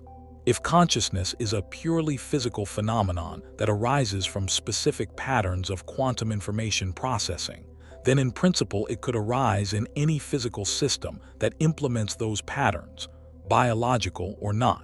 This is the position implied by both integrated information theory and the orchestrated objective reduction theory of Penrose and Hameroff. On this view, consciousness is substrate independent in the sense that it depends on the structure of the information processing, not on the specific material implementing it. A quantum simulation of a brain, if sufficiently accurate, would be as conscious as the brain it simulates. If, on the other hand, consciousness requires something beyond physical information processing, some additional ingredient that physics has not yet described, then no simulation, however accurate, would produce consciousness. This is a minority position in contemporary philosophy of mind, but it is not obviously wrong. The hard problem of consciousness is genuinely hard precisely because we do not have a framework for deriving subjective experience from physical processes, quantum or otherwise. The explanatory gap between third-person physical description and first-person subjective experience remains open. What the quantum simulation program will do, regardless of which philosophical position turns out to be correct, is generate vastly more precise empirical data about the relationship between physical processes and experience. It will allow us to ask questions like, what specific changes in quantum dynamics correspond to the transition from unconsciousness to consciousness induced by anesthesia? What quantum signatures distinguish the neural dynamics of attention from those of inattention? What physical processes correlate with the onset and resolution of pain? These are empirical questions. They can be investigated experimentally, and their answers will constrain the space of possible philosophical frameworks. Science does not typically resolve philosophical questions by force of argument. It resolves them by making some arguments consistent with evidence and others inconsistent with it. The measurement of the cosmic microwave background did not prove or disprove the philosophical question of whether the universe had a beginning. It made some theories of the universe's beginning consistent with observation and others inconsistent. In the same way, quantum simulation of the brain will not prove or disprove the hard problem of consciousness by philosophical argument, but it will generate data that some philosophical frameworks can accommodate and others cannot. This is the appropriate relationship between science and philosophy. Philosophy identifies the deep questions and clarifies what would count as evidence. Science generates the evidence. The two are not competing. They are partners in an inquiry that is larger than either can pursue alone. Stepping back to the broadest view, the quantum brain simulation program represents a specific moment in the long history of science's attempt to understand nature from the inside out. Every major scientific revolution has involved discovering that the world is stranger and more interesting than our intuition suggested. Classical mechanics suggested a deterministic clockwork universe. Quantum mechanics revealed a universe of probability and uncertainty. Special relativity revealed that space and time are not absolute, but relative to the observer. General relativity revealed that gravity is not a force, but the curvature of spacetime. Each of these revelations required abandoning intuitions that felt certain and replacing them with frameworks that were initially counterintuitive, but turned out to be physically accurate. The quantum brain simulation program is following the same logic. Our intuition tells us the brain is a classical machine because the brain is large, warm, and operates on time scales we can perceive. But the physics says otherwise. The physics says the processes underlying cognition are quantum mechanical at their foundation. And if history is any guide, the physics is right, and the intuition will need to be revised. What comes after the revision is hard to predict in detail, but the general direction is clear. We will have a more accurate physical picture of what the brain is. We will have tools capable of simulating that physics with unprecedented accuracy. We will be able to ask questions about cognition, consciousness, and mental health that are currently unaskable. And we will have to grapple with new ethical questions about the moral status of systems that implement the physics of thought. These are the challenges and the opportunities that lie ahead. They are not small. They are not simple. They are exactly the kind of challenges that science at its best is equipped to face. Empirical, rigorous, humble in the face of uncertainty, and animated by genuine curiosity about the nature of things. The gap between classical computing and the brain has been visible for decades. We measured it in watts, in synapses, in seconds of simulation time. We diagnosed it as a fundamental incompatibility between the physics of silicon and the physics of biology. Now we are building, step by step, the tools to bridge it. The qubits are getting cleaner. The error rates are falling. The algorithms are becoming more sophisticated. The biology is revealing its quantum architecture more clearly with every experiment. The bridge is under construction, and what waits on the other side, a genuine scientific understanding of the physical basis of mind, is among the most profound destinations the human drive to understand has ever aimed for. There is one more area the mainstream discussion of quantum brain simulation consistently underweights, and it involves the chemical environment that governs the brain rather than the brain itself. The role of neuromodulation in shaping neural dynamics is so pervasive and so fundamental that no simulation of cognition can be considered complete without modeling it accurately. The brain does not run at a fixed operating point. Its computational properties change continuously depending on the levels of neuromodulatory chemicals like dopamine, serotonin, norepinephrine, and acetylcholine. These chemicals are released by small clusters of neurons in the brainstem and diffuse across large volumes of brain tissue, modulating the responses of billions of neurons simultaneously. They set the tone of neural processing. They determine whether the brain is in a mode of focused exploitation of known solutions or open exploration of novel possibilities. They regulate the speed of learning, the threshold for action, the salience of reward, and the capacity for sustained attention. In terms of their physical mechanism, neuromodulators work by binding to receptors on the surface of neurons and triggering intracellular signaling cascades. These cascades involve a chain of molecular events, including protein binding, conformational changes, and enzyme activation, that ultimately alter the electrical properties of the neuron, often through modification of ion channel function. Every step of this cascade involves quantum mechanical processes in proteins. The binding of a dopamine molecule to its receptor involves quantum mechanical recognition between molecular surfaces. The activation of the downstream signaling enzyme involves a conformational change driven by electron transfer. The modification of the ion channel involves a subtle rearrangement of protein structure that is exquisitely sensitive to the quantum state of the molecules involved. A quantum simulation of neuromodulatory signaling would be a scientific milestone in its own right. Many of the most important drugs in psychiatry work precisely by altering neuromodulatory signaling. Antidepressants modify serotonin levels. Antipsychotics target dopamine receptors. Stimulants enhance norepinephrine and dopamine signaling. We design these drugs through a combination of informed guesswork and clinical trial and error. The molecular details of how they alter neural dynamics, and therefore how they alter cognition and mood, are known only incompletely. A quantum simulation capable of modeling the full molecular cascade of neuromodulatory signaling would transform psychiatric drug development from art to engineering. The dopaminergic system in particular is intimately connected to some of the deepest questions in neuroscience and behavioral science. Dopamine is often described simply as the brain's pleasure chemical. This description is not quite right and misses what is more interesting.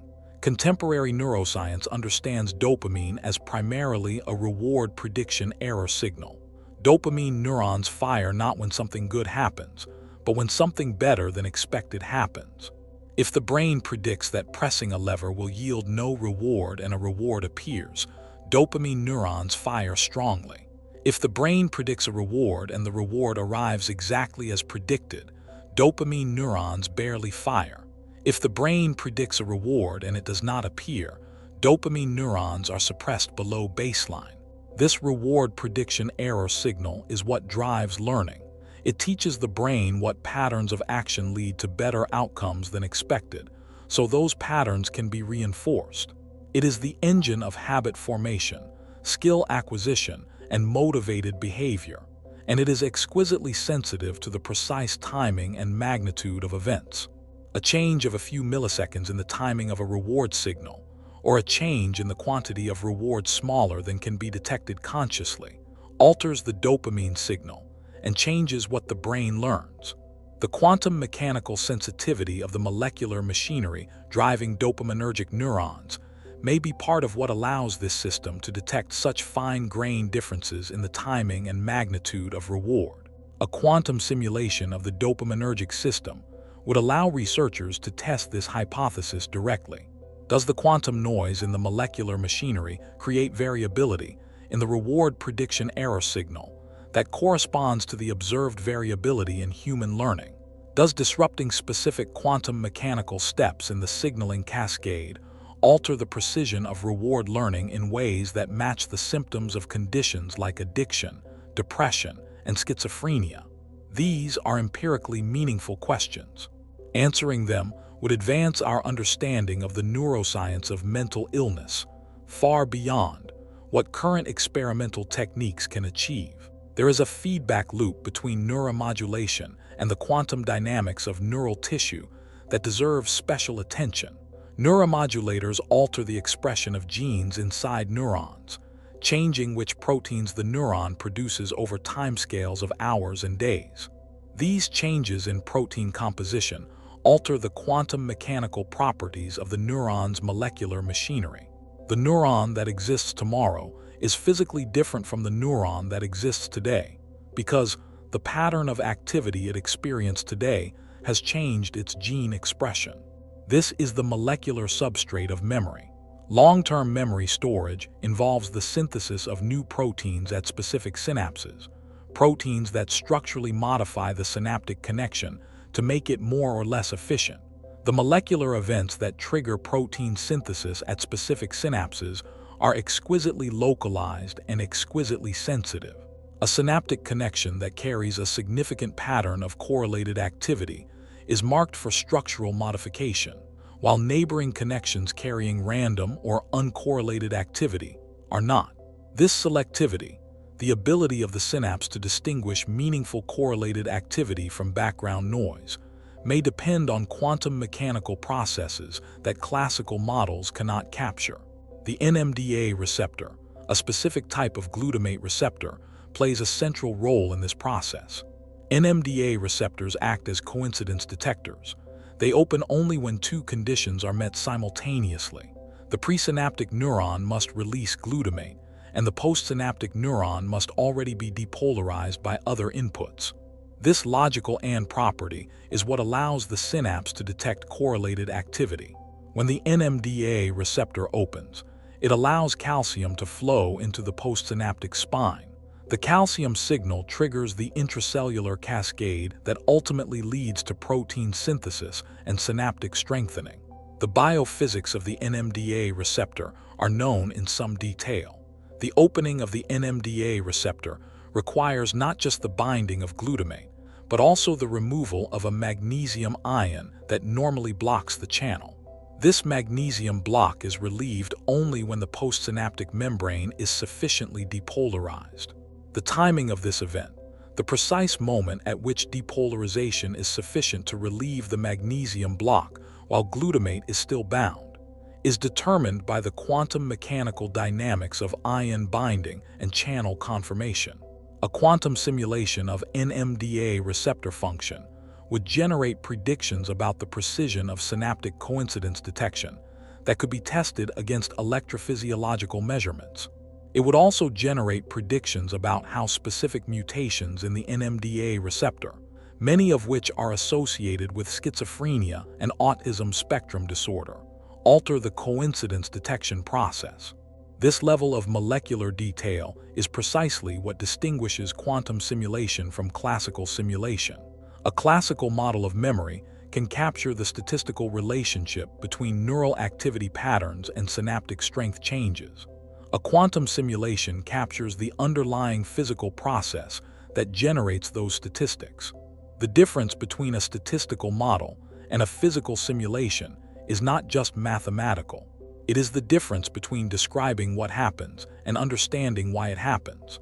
Understanding why things happen at the quantum mechanical level is what allows us to make predictions about novel situations, including the effects of drugs that have never been synthesized, mutations that have never been observed in a patient, or environmental conditions that have never been studied experimentally. A statistical model interpolates between known data points. A quantum simulation extrapolates from physical principles to novel regimes. This is the scientific value of getting the physics right. We have now surveyed the landscape of quantum brain simulation from multiple angles. The energy paradox that signals classical inadequacy, the quantum biology revealing the physical reality inside the neuron, the architecture of quantum processors providing the right physical framework, the engineering breakthroughs making stable quantum computation practical, the medical applications, and the deep molecular details of neuromodulation and memory. Each angle reinforces the same conclusion, and that conclusion is not speculative. It is grounded in experimental results and physical reasoning that have been validated step by step. It is the difference between describing what happens and understanding how the universe allows it to happen. Over the past 2 decades, the human brain has remained the most complex physical system we know.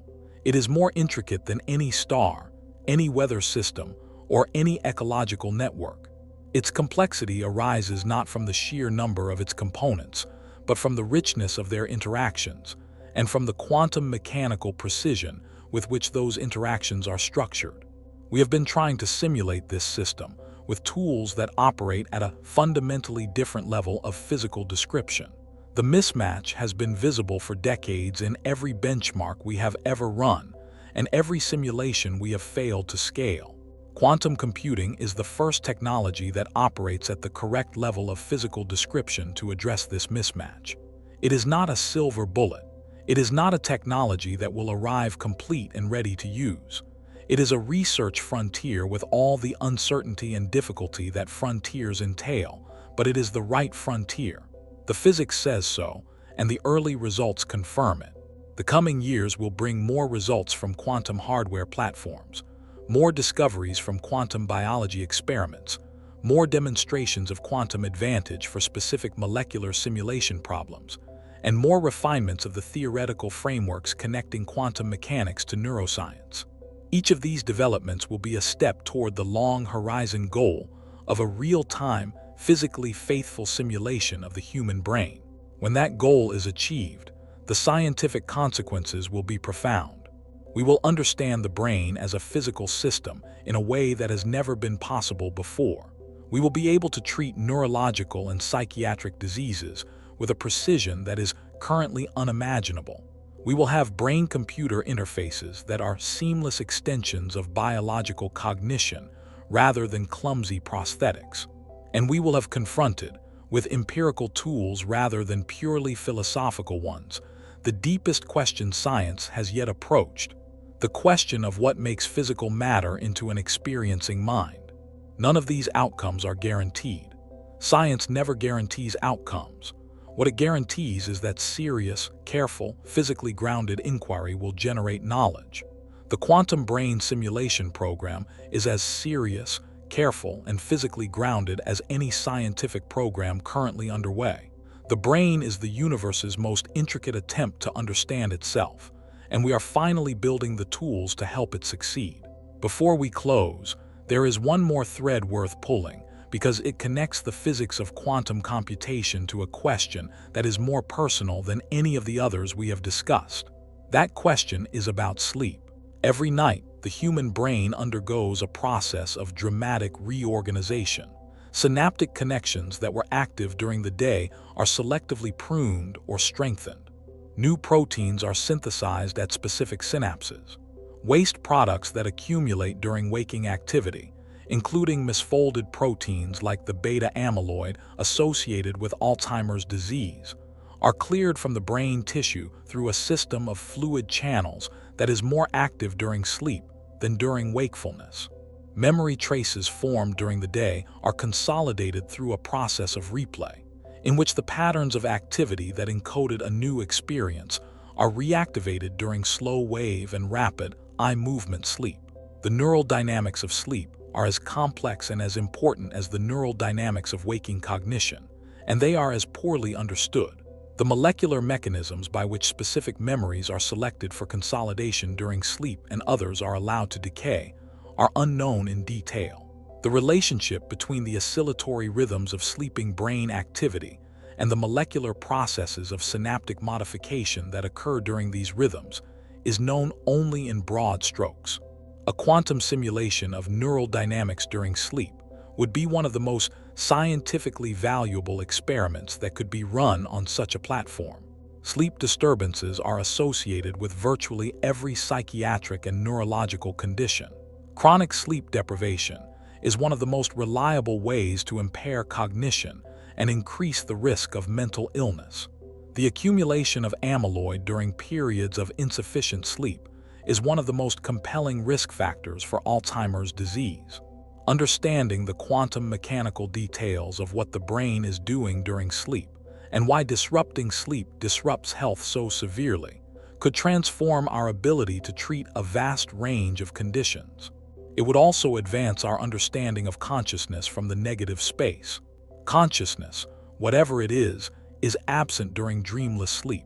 The brain is still active during this phase, still running its molecular machinery, still clearing waste and consolidating memory, but the lights are off.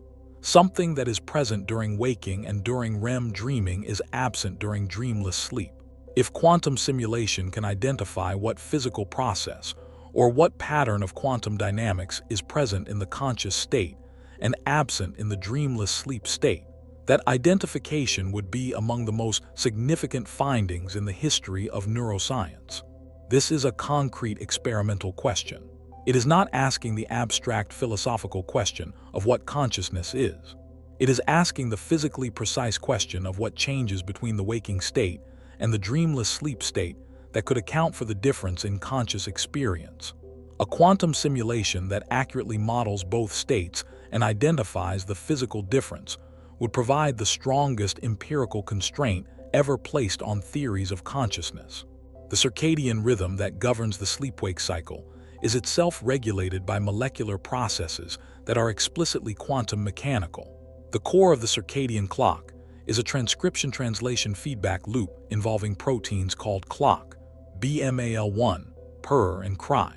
The binding of these proteins to DNA and to each other, which drives the 24-hour oscillation of the clock, involves the same quantum mechanical molecular recognition that governs every protein interaction. Mutations in circadian clock genes cause severe circadian rhythm disorders, and these disorders are associated with increased risk of cancer, metabolic disease, psychiatric illness, and neurodegenerative disease. A quantum simulation of the molecular circadian clock would generate predictions about how specific mutations alter the timing and robustness of the oscillation. These predictions could be tested in cell cultures, carrying the specific mutations using fluorescent reporters of clock gene expression to track the oscillation in real time. The combination of quantum simulation and single-cell experimental measurement would provide a feedback loop capable of identifying the quantum mechanical details that make the circadian clock accurate to within minutes over a 24-hour cycle. The accuracy of the circadian clock is itself a remarkable physical phenomenon.